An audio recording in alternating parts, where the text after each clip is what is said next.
किसान भाइयों, जैसा कि आप देख रहे हैं कि आपने कोई भी फसल लगा रखी है तो इस टाइम पर गर्मियों का मौसम स्टार्ट हो गया है और फल और फूल एकदम से गिर जा रहे हैं, वो पौधे पर नहीं रुक रहे हैं।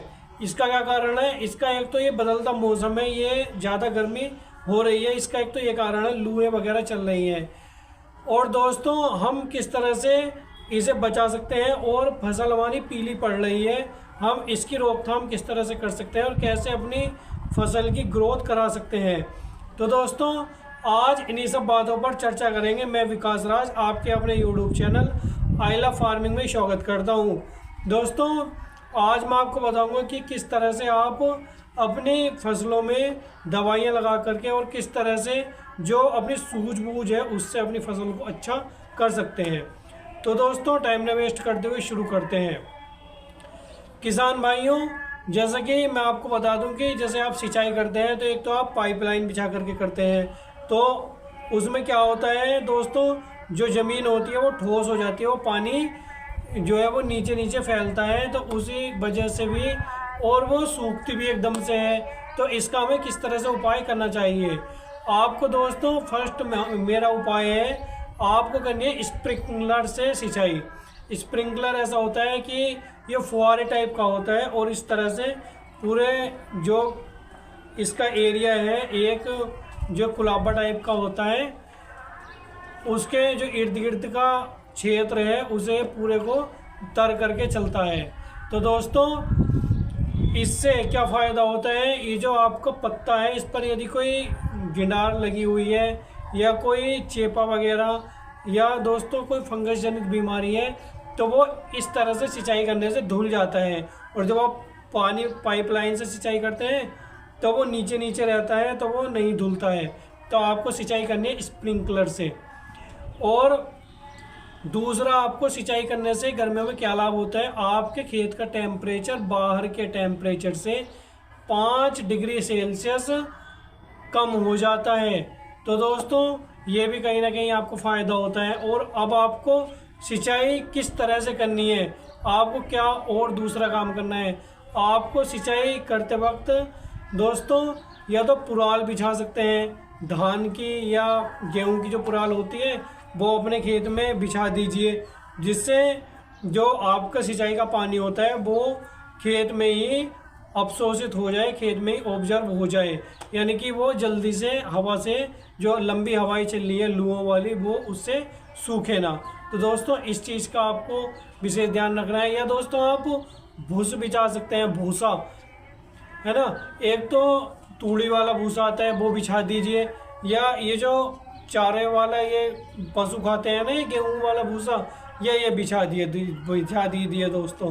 कभी कभी क्या होता है कि किसान भाइयों, हम अपना भूसा फेंक देते हैं, जो कि जैसे गल सड़ जाता है, तो आपको वो फेंकना नहीं है, वो आप अपने इस काम में यूज कर सकते हैं। इसका एक तो खाद बहुत अच्छा लगेगा, इसका खाद में फ़ायदा मिलेगा, और दूसरा पानी को ऑब्जर्व करने में इसके 2 फायदे हैं।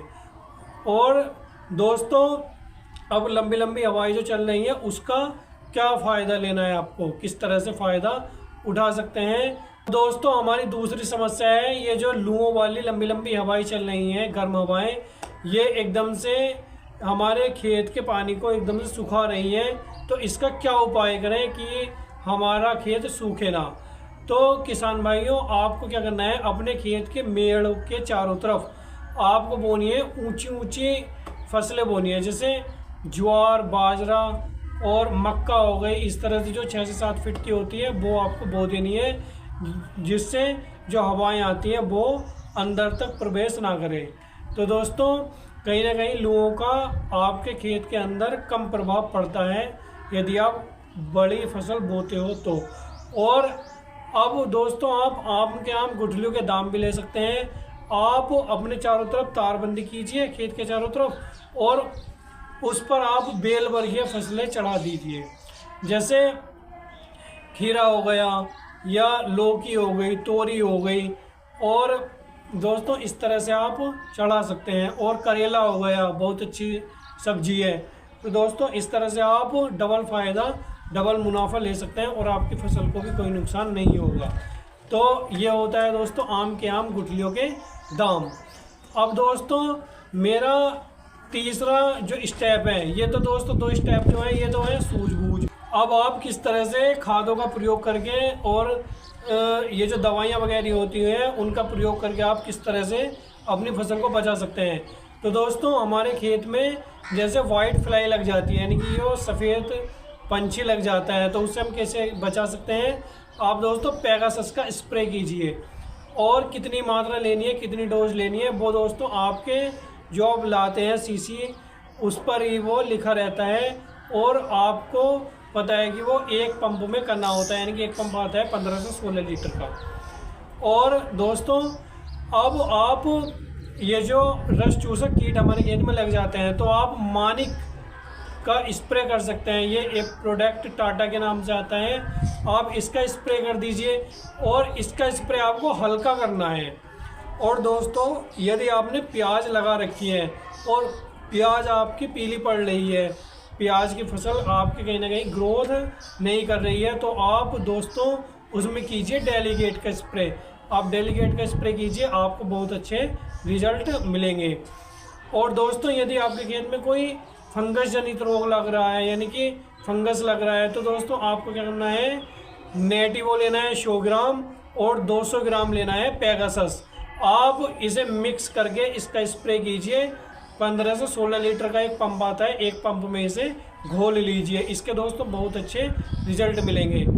अब दोस्तों जो गिंडार लग जाती है, जो ये गिंडार होती है, ये इस तरह से ऐसे चलती है हरी गिंडार, इसका क्या उपाय है। तो दोस्तों आपको जैसे कि पता है कि ये बहुत से खेतों में लग रही है, हर एक फसल में लग रही है। ये जो चारा होता है ना बरसीम वगैरह, इसमें बहुत ज़्यादा लग रही है। तो दोस्तों प्रोक्लेम का स्प्रे कीजिए, प्रोक्लेम के बहुत अच्छे रिजल्ट हैं। ये दोस्तों मैंने भी ट्राई किया है, बहुत अच्छे रिजल्ट इसके मिले हैं। और किसान भाइयों यदि आपकी फसल स्ट्रेस में आ रही है, यानी कि ग्रोथ नहीं कर रही है, तो ग्रोथ करने के लिए आपको क्या करना है, बायोबीटा प्लस ईसाबियन का स्प्रे करना है मिला करके। तो दोस्तों आपको इसके बहुत ही अच्छे रिजल्ट मिलेंगे और आपकी फसल अच्छे से ग्रोथ करेगी। और मैं आज आपको एक बात और बता दूं कि ये सब स्प्रे या जितनी भी दवाइयाँ होती हैं, ये होती है गर्म। तो आपको पहले सिंचाई करनी है, उसके बाद में ये जितने मैंने स्प्रे बताए हैं, ये दवाइयाँ बताई हैं, तब आपको अपने खेत में लगानी है, स्प्रे करने हैं सिंचाई करने के बाद में। और दोस्तों सिंचाई करने का महत्व सबसे ज़्यादा कब होता है, जब दोस्तों किसान भाइयों आप शाम के टाइम सिंचाई करते हैं, तो उसका आपको 3 से 4 गुना ज़्यादा फ़ायदा मिलता है। तो दोस्तों आपको सिंचाई शाम के टाइम ही करनी चाहिए, और आपको जो स्प्रे करने चाहिए ना किसान भाइयों, स्प्रे भी आपको शाम के टाइम करने चाहिए। ये जो मैंने आपको बताए हैं, ये सारे स्प्रे आपको शाम के टाइम करने हैं। तो दोस्तों बस मेरे किसान भाइयों आज की वीडियो में इतना ही। मैं विकास राज आपसे विदा लेना चाहता हूँ। धन्यवाद। मिलते हैं अगली वीडियो में एक अच्छी जानकारी के साथ। हमारे चैनल को सब्सक्राइब कीजिए यदि आपको हमारे द्वारा बताई गई जानकारियाँ अच्छी लगती हैं, और बेल आइकन को ज़रूर दबाएं, और अन्य किसान भाइयों तक भी शेयर कीजिए ताकि वे भी इसका लाभ उठा सकें।